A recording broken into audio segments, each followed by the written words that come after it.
మన అనకాపల్లిలో శుభప్రదం షాపింగ్ మాల్ సినీ నటులు మానస వారణాసి మరియు శ్రీదేవి చేతుల మీదుగా గ్రాండ్ ఓపెనింగ్.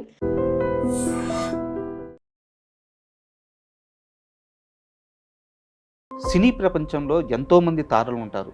వారందరికీ ఒక ప్రత్యేక స్థానం ఎప్పుడూ ఉంటుంది. అయితే అందరిలో సిల్క్ స్మిత స్థానం మాత్రం చాలా ప్రత్యేకం. ఆమె కెరీర్ స్టార్టింగ్లో తొలినాళ్లలో రిజెక్ట్ చేసిన మొదటి మనిషి మీరని మీ మీద కోపం అంటారు. సిల్క్ స్మిత గారి గురించి చెప్పటానికి ముందు ఒక చిన్న విషయం. మరి అమ్మాయిని పెట్టొద్దంటావని అన్నాడు. పెట్టడం పెట్టకపోవటం అనేది మీ ఇష్టం. ఇబ్బంది అయితే ఉంది. ఇబ్బంది అయితే ఉంది. అందులో మీరు ఫస్ట్ డైరెక్షన్ మనం ఎక్కడో కలిసినట్టున్నామే అని రాగం తీసింది. కలిసే ఉంటామమ్మా, మరి ఫీల్డ్లో ఉండేటప్పుడు ఎక్కడో కలుస్తాం కదా. మా కో డైరెక్టర్ చెప్పాడు నువ్వు బాగాలేదన్నావంటే డైరెక్టర్ చెప్పేసి మిమ్మల్ని గుర్తుపెట్టుకుంది. ఈడు ఎక్కడ దొరుకుతాడు అనుకుందో. పెద్ద హీరోలు ఎవరో వచ్చినా సరే కాలు మీద కాలు తీసేది కాదంటండి. ఇది నా కాలే, ఇది నా కాలే, నా కాలు మీద నేను కాలు వేసుకుంటాను, నీకేంటి అప్పటి పుష్ప అనమాట. చిరంజీవి గారు డైలాగ్ చెప్పుకుంటూ వస్తే ఆవిడేమో ఫోర్స్గా చిరంజీవి గారి దగ్గరికి వస్తుంది. చిరంజీవి దగ్గరికి వస్తే చిరంజీవి గారు ఏమో ఇట్లా చూశారు, క్రాంతి గారు ఇట్లా అన్నాడు. కొట్టారా నిజంగా? చెప్పేది కొట్టాడు. ఆవిడ కొరికిన యాపిల్ వేలం వేస్తేనండి 25,000 రూపీస్ కొన్నాడు అక్కడ. Hi, welcome to I dream. సినీ ప్రపంచంలో ఎంతోమంది తారలు ఉంటారు. వారందరికీ ఒక ప్రత్యేక స్థానం ఎప్పుడూ ఉంటుంది. అయితే అందరిలో సిల్క్ స్మిత స్థానం మాత్రం చాలా ప్రత్యేకం. చేసింది చాలా తక్కువ సినిమాలే, బతికింది చాలా తక్కువ సంవత్సరాలే. అయినా తెలుగు వారిపై ఆమె వేసిన ముద్ర ఎప్పటికీ చెరిగిపోదు. అయితే ఆమె జీవితం అంతా చాలా ప్రశ్నలు ఉన్నాయి. స్టార్గా ఎదగాల్సిన తను మధ్యలోనే తిరిగిరాని లోకాలకు చేరిపోయింది. ఈ నేపథ్యంలో అసలు సిల్క్ స్మిత సినీ జీవితం ఎలా సాగింది, ఆ మరణం చుట్టూ ఉన్న మిస్టరీ ఏంటి, ఇలాంటి అన్ని విశేషాలను తెలుసుకోవడానికి మనతో పాటు రైటర్, డైరెక్టర్ జయకుమార్ గారు ఉన్నారు. ఆయన్ని అడిగి సిల్క్ స్మిత విశేషాలు తెలుసుకుందాం. హాయ్ సార్, నమస్తే. నమస్తే. సిల్క్ స్మిత ఈ పేరు అనగానే ఒక రకమైన ఉద్వేగం వస్తుంది సార్. అది ఏంటంటే ఎంతో గొప్ప స్టార్ అవ్వాల్సిన నటి, డ్యాన్సర్ అయ్యింది, హైట్స్ కూడా చేరుకుంది. అయితే ఎందుకో అర్ధాంతరంగా జీవితం ముగిసిపోయింది. సరే, అది ఎన్నో సంవత్సరాలుగా ఉన్న మిస్టరీ. అది కాసేపు పక్కన పెడితే సిల్క్ స్మిత గారితో మీకున్న ఒక ప్రత్యేక ప్రయాణం ఉంది. అది అంటే అందరితో ఉండే ప్రయాణమే, ప్రత్యేక ప్రయాణం ఏం కాదు. ప్రత్యేక ప్రయాణం ఎందుకంటున్నానంటే ఆమె కెరీర్ స్టార్టింగ్లో తొలినాళ్లలో ఆమెని రిజెక్ట్ చేసిన మొదటి మనిషి మీరని మీ మీద కోపం అంటారు. ఈ సిల్క్ స్మిత గారి గురించి చెప్పటానికి ముందు ఒక చిన్న విషయం. నేను ఈవీవి సత్యనారాయణ గారి దగ్గర తాళి అనేటటువంటి ఒక మంచి సినిమా చేశాను సార్. 100 days ఆడిందండి. శ్రీకాంత్ గారు హీరో. ఈవీవి సత్యనారాయణ గారు చేసేటటువంటి సినిమాలకి చాలా భిన్నమైన సినిమా అది తాళి అనేది. దానికి అసలు పూజ షాట్ తీసింది బిఎస్ఆర్ స్వామి గారు. ఆయన ఏమన్నారంటే తాళి అనేది చాలా పవర్ఫుల్ టైటిల్ అండి అని అన్నాడు. అలాగే ఆ కథ కూడా చాలా హెవీగా ఉంటుంది. అవును, చాలా పవర్ఫుల్ స్టోరీ. చాలా బాగా తీశాడు ఈవీవి సత్యనారాయణ గారు. సో ఈవీవి సత్యనారాయణ గారికి నాకు ఒక గ్యాప్ వస్తే ఈవీ సత్యనారాయణ గారి దగ్గరికి వెళితే తాళి సినిమాకి కో డైరెక్టర్గా పెట్టుకున్నాడు ఆయన. పెట్టుకున్న తర్వాత అప్పుడు హైదరాబాద్లోనే ఉంటున్నాము. మెడ్రాస్ తీసుకెళ్లారు. అక్కడ పాపగ్రౌ హోటల్లో ఒక సూట్లో ఉన్నాము. ఉండేటప్పుడు కో డైరెక్టర్కి జయకుమార్కి హీరోని తెచ్చి చూపించండి అని చెప్పాడు ఆయన. ఆ ప్రొడక్షన్ మేనేజర్ము హీరోయిన్ తీసుకొచ్చి నాకు చూపించాడు. హీరోయిన్ చూపించాడు. అది ఎవరు? రాశి. ఓకే, రాశి చూశాను. రాశిని చూశాను. వాళ్ళ ఫాదర్ కూడా వచ్చాడు. చూసిన తర్వాత సరే మీరు వెళ్ళండి, నేను మాట్లాడతాను ఈవీవి గారితో అన్నా. ఆడు వెళ్ళిన తర్వాత నేను ఈవీ గారి దగ్గరికి వెళ్ళా. చూసావా రాశి ఎలా ఉంది అని అన్నాడు. సార్ సబ్జెక్ట్ ఏమో తాళి, చాలా హెవీ డ్రామా, హీరోయిన్ చాలా డ్రామా మోయాలి, ఈ రాశి ఏమో చిన్నపిల్లలా కనిపిస్తుంది, ఆ క్యారెక్టర్లో ఫిట్ ఇన్ అవుద్దా అని డౌట్గా ఉందండి నాకు అని అన్నా. అలాగా అని అన్నాడు. అని అప్పుడు వేరే షూటింగ్ కూడా జరుగుతూ ఉంది. ఆ షూటింగ్ పనిలో పడ్డాడు ఆయన.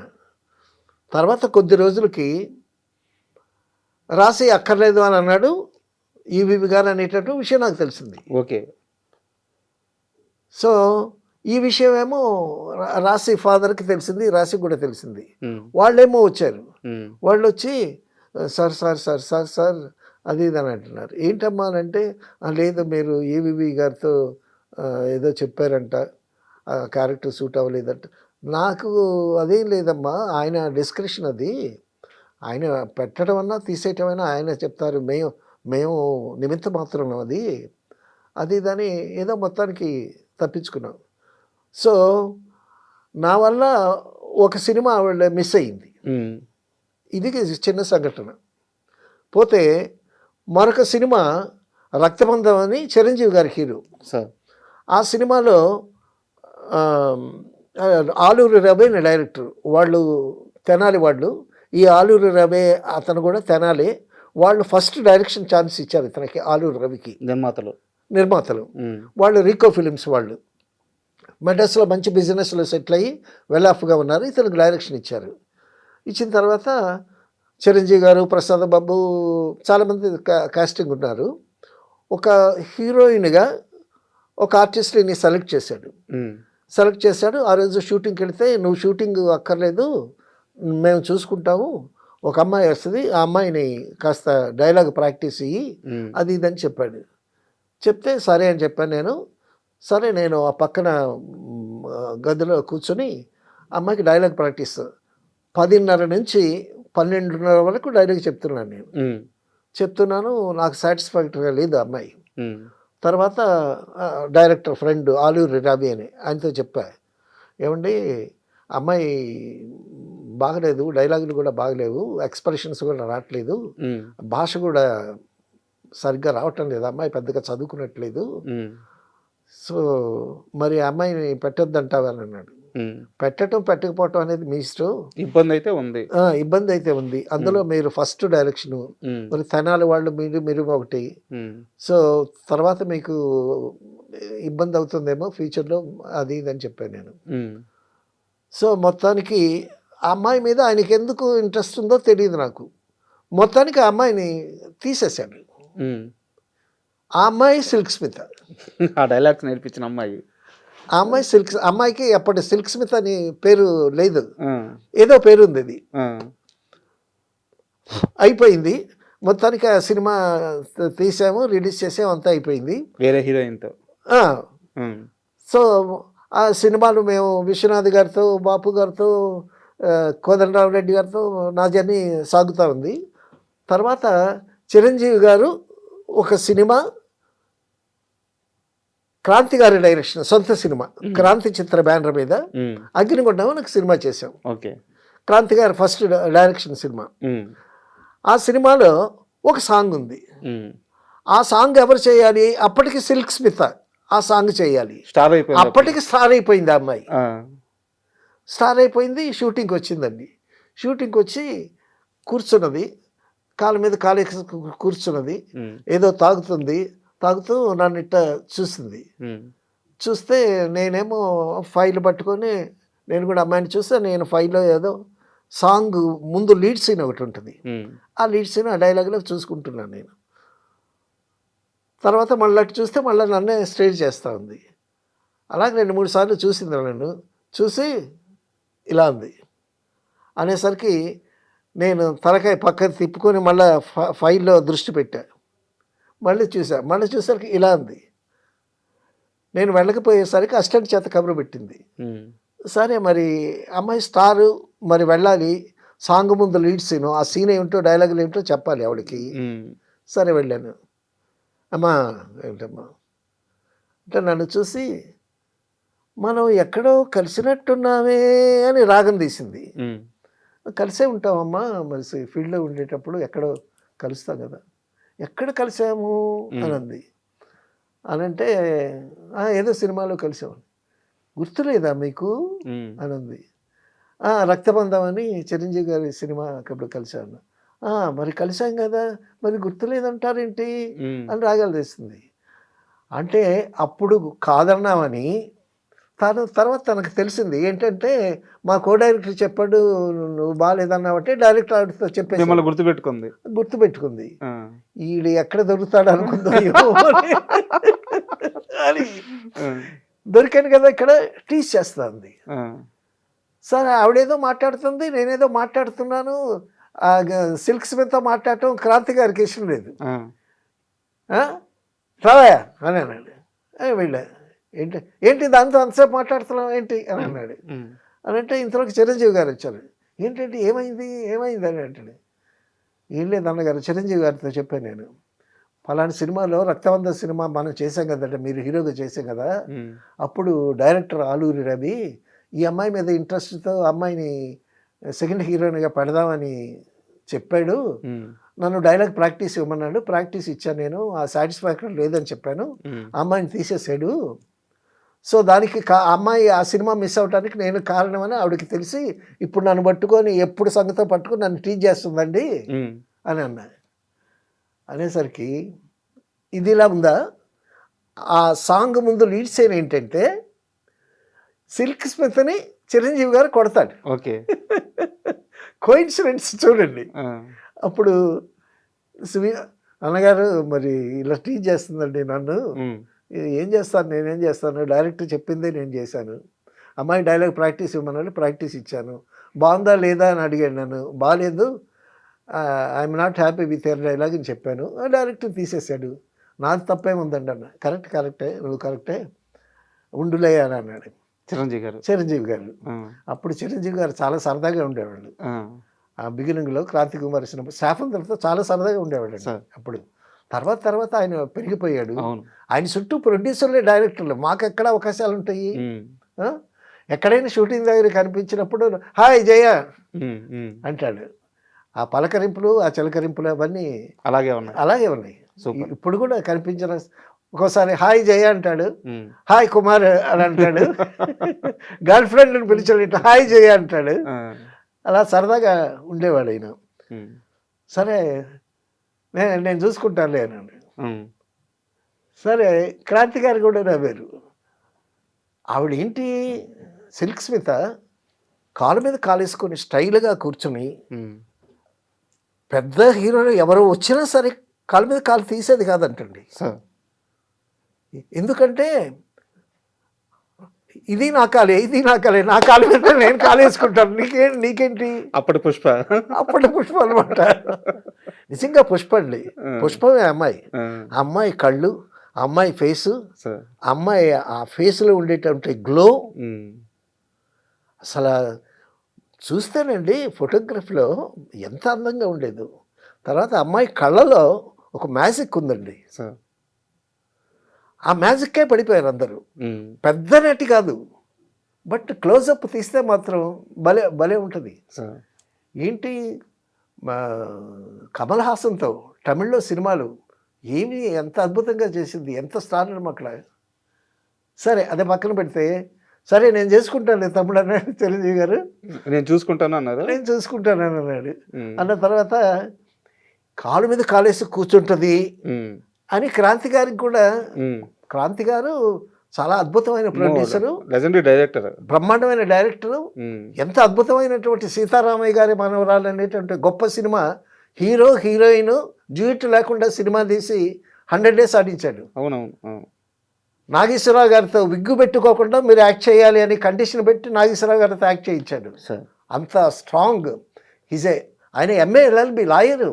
క్రాంతి కుమార్ గారు లాయరు, బాగా చదువుకున్నాడు. Is a wonderful novel reader. అద్భుతమైనటువంటి మంచి నవల్స్ అని చదివి, న్యాయం కావాలి సినిమా నవలే కదా. ఆయన నవల్స్ చదివి కొంతమందికి సజెస్ట్ చేసేవాడు ఆ నవల్స్ సినిమాలు తీయండి అని. పెద్ద వాళ్ళందరూ ఈయన దగ్గరికి వచ్చేవాళ్ళు కథల కోసమని, ఏదైనా డిస్ప్యూట్ అటువంటి వాడు ఆయన. మరి ప్రొడ్యూసరు డైరెక్టర్ ఈవిడ కాలు మీద కాలు వేసుకొని కూర్చుంటే పక్కన మెగాస్టార్ చిరంజీవి గారు ఉన్నారు. మరి వీళ్ళకి ఎలా ఉంటుంది? సరేనండి షార్ట్ పెట్టారు. పెడితే ఆ, చిరంజీవి గారు డైలాగ్ చెప్పుకుంటూ వస్తే ఆవిడేమో ఫోర్స్గా చిరంజీవి గారి దగ్గరికి వస్తుంది. చిరంజీవి దగ్గరికి వస్తే చిరంజీవి గారు ఏమో ఇటు చూశారు, క్రాంతి గారు ఇట్లా అన్నాడు. కొట్టారా నిజంగా? చెప్పేది కొట్టాడు. కొట్టేసరికి అమ్మో కింద జారిపోయింది. యాక్షన్ తక్కువ, రియాక్షన్ ఎక్కువ. ఓకే, ఆయన జస్ట్ అట్ట నెమ్మదిగా ఇట్లా పెట్టాడు. కొట్టేసరికి ఓవర్ ల్యాప్ ఉంటుంది అనుకున్నారు, జస్ట్ లైట్ అక్కడ తగిలి అప్పుడు ఉడుకులో రాసి అమ్మాయిని సవరు తీసి మళ్ళా కాసేపు పాసిఫై చేసి తర్వాత షార్ట్ తీసామన్నమాట. అంటే ఎప్పుడో పనికిరాదు ఈ అమ్మాయి అని అన్న విషయాన్ని అప్పటి వరకు గుర్తుపెట్టుకొని, అంటే జరిగినటువంటి అవమానాల్ని వాళ్ళు గుర్తుపెట్టుకుంటారండి. గుర్తుపెట్టుకొని వాటన్నింటినీ ఆ అవమానాల్ని దిగమింగుతూ మనం పైకి ఎదగాలి అనేటటువంటి కసి వాళ్ళలో పెరిగి దాని మీద బాగా కృషి చేసి పైకి వచ్చినటువంటి మనుషులు చాలా మంది ఉన్నారు. నిజంగానే సిల్క్ స్మిత గారికి ఇండస్ట్రీలో చాలా అవమానాలు ఎదురైనాయి. చాలా అంటే ఇప్పుడు అవమానం అంటే ఇప్పుడు మీరు ఆ క్యారెక్టర్కి సెట్ అవ్వట్లేదని రిజెక్ట్ చేయడం అవమానం కాదు, అది నిర్ణయం. నేననేది ఆమెని వ్యాంపు క్యారెక్టర్లో చూడడం కానీ లేదా మరో ఉద్దేశంతో చూడడం కానీ ఆమెని సెట్స్లో ఇబ్బంది పెట్టడం కానీ, ఇండస్ట్రీలో సర్వైవ్ అవ్వడానికి ఆమె చాలా ఇబ్బంది పడింది. ఇన్ని ఇబ్బందుల వల్లే తను గుండె రాటు తేలిపోయి ఎవరిని లెక్క చేయకుండా ఎదురు తిరిగింది ఇండస్ట్రీ మీద అంటారు. తర్వాత అండి ఆవిడ హీరోని అయిపోయిన తర్వాత మంచి మార్కెట్ వచ్చిన తర్వాత ఆవిడకి ఒక ఫంక్షన్లో ఆవిడ కొరికిన యాపిల్ వేలం వేస్తేనండి 25,000 రూపీస్ కొన్నాడు అక్కడ. అబ్బా, ఆ రోజుల్లో 20 సిల్క్ స్మిత కొరికిన యాపిల్ వేలం వేస్తే 25,000 రూపీస్ వచ్చి కొనుక్కున్నాడు. అంత క్రేజ్ సిల్క్ స్మిత. ఏ హీరోయిన్కి లేదేమో అప్పుడు అంత క్రేజ్. లేదు అసలు. అటువంటి మహారాణిలాగా బతికింది. చాలా అద్భుతమైనటువంటి సిల్క్ స్మిత్.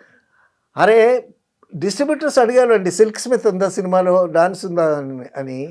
సిల్క్ స్మిత్ పాట ఉంటే డిస్ట్రిబ్యూటర్ తీసుకుంటారు, లేకపోతే లేదు. అలా ఉండేది. అటువంటి చాలా మంచి అమ్మాయి అండి నిజంగా. చాలా మంచిది, చాలా సౌమ్యంగా ఉంటుంది. సెట్కి వస్తే ఆ మెయింటెనెన్స్ అలా ఉంటుంది, కానీ మిగతా విషయాల్లో చాలా బాగుంటుంది అమ్మాయి. మరి అటువంటి అమ్మాయి అర్థాంతరంగా. మీకు ఏమైనా ఐడియా ఉంది సార్ తన మరణం చుట్టూ అసలు ఏం జరిగింది? దాని మీద రకరకాల ఊహాగానాలు ఉన్నాయి. జరిగింది ఏమిటో తెలియదు.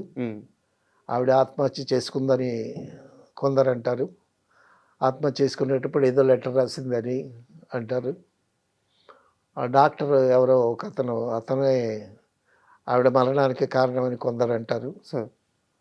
సో కారణం ఏదైనా సరే ఒక మంచి నటిని కోల్పోయాము మనం. అయితే నా దగ్గర ఇంకో ప్రశ్న ఉంది. జీవితంలో సిల్క్ స్మిత చాలా సంపాదించింది, కానీ ఆమె చనిపోయే సమయానికి కొంత దాన ధర్మాలు, మరికొంత డబ్బు చాలామంది మోసం చేశారు. ఇప్పుడు డాక్టర్ గారు అని ఒక ఆయన ఉండేవాడండి ఆవిడతో. సో నాకు లైఫ్లో ఒక మనిషి తోడు కావాలి. ఇప్పుడు ఒక ఆడ మనిషికి ఒక మగ మనిషి తోడు కావాలి. సో ఆ విధంగా ఆయన్ని తోడు పెట్టుకున్నది. తోడు పెట్టుకున్న తర్వాత ఈ అమ్మాయి వైభవం చూసి అతను బిత్తరపోయాడు. బిత్తరపోయి ఏమన్నాడంటే, నువ్వు ఎన్నాళ్ళని ఈ వ్యాంపు వేషాలు డాన్సులే చేస్తావు, నువ్వు హీరోయిన్ అవ్వాల్సిన దానివని చెప్పి అమ్మాయికి ఎక్కించి ఆ అమ్మాయి చేత సినిమాలు తీయించాడండి. సినిమాలు తీయించి ఆ సినిమాలు దెబ్బతిన్నాయి. ఈవిడ ఎప్పుడైతే సినిమాల్లో హీరోయిన్గా అనుకున్నదో మిగతా ఈ ప్రైవేట్ సాంగ్స్కి పిలవటం మానేశారు. ఆ విధంగా అటుకుపోయింది ఈ సినిమాలు వాళ్ళ. ఆ విధంగా లాస్ పడ్డది. తర్వాత సో ఈవిడ వైభవం క్యాండిల్ లాగా కరిగిపోతుందని తెలిసి నా డాక్టరు జాగ్రత్త పడి అంతా వెనకేసుకున్నాడు కూడా. సో ఆ విధంగా మరి ఆఖరికి ఉరిపోసుకొని చనిపోవటం అనేది చాలా భయంకరమైనటువంటి దృశ్యం అది. అయితే అదే అంటారు సార్, చాలా తక్కువ వయసులో చనిపోయారు. అవునవును. కానీ ఈ రోజుకి ఎన్ని సంవత్సరాలు అయింది సార్ ఆమె మన మధ్య నుంచి వెళ్ళిపోయి. అవునవును. కానీ ఆమె ఇచ్చిపోయిన ఆ జ్ఞాపకాలు కానీ, ఆ అవును. స్టార్డమ్ కానీ అవును. అందరికీ అలాగే గుర్తుండిపోయినాయి కదా, ఆ పాటలు కానీ, డెఫినెట్గా డాన్స్ కానీ. So great person sir, great person. Thank you very much. ఎందుకంటే ఇలాంటి గొప్ప గొప్ప వాళ్ళ గురించి మీలాంటి సీనియర్స్ చెప్తేనే ఈ జనరేషన్కి తెలుస్తుంది. సో మీ విలువైన సమయం ఇచ్చి మేము మీ అనుభవాలు అప్పట్లో పంచుకున్నందుకు. అప్పట్లో పని చేయటం అనేది ఆ, 70s నుంచి 80s వరకు అదొక స్వర్ణయుగం. సార్ అలాగే ఇటువంటి మంచి నటులతో శోభన్ బాబు గారు, రామారావు గారు, నాగేశ్వరరావు గారు, కృష్ణ గారు, చిరంజీవి గారు. సార్ చిరంజీవి గారితో ఆ ట్రెండ్ బాగా మారిపోయి చిరంజీవి గారితో కూడా ట్రావెల్ చేయటం అనేది మాకు కూడా చాలా గొప్ప అదృష్టం అది. Sir thank you very much sir. Thank you. And for more videos, Hi guys, this is Riddhi Kumar here. Please subscribe to iDream channel. Subscribe to iDream Media. Please subscribe to iDream. Please subscribe to iDream. Please subscribe iDream. And please subscribe to iDream. For more videos, subscribe to iDream. please like, share, and subscribe to the channel. Congratulations, iDream. Subscribe to iDream. Subscribe to iDream. So, subscribe to iDream Media. iDream team andarki huge congratulations. Please subscribe iDream Media. Please subscribe to iDream. Subscribe iDream. Please subscribe to iDream. iDream అంటే నా కళల channel subscribe చేసుకున్న నోరు తిరుగుతలేదు, మీరైతే గంట గుర్తు కొట్టండి. For more such videos, please subscribe to iDream. Subscribe to iDream. Please subscribe to iDream. Please subscribe iDream Media. Please do subscribe to iDream. Please subscribe to iDream Media. For best entertainment and information, please subscribe iDream. And don't forget to subscribe to iDream.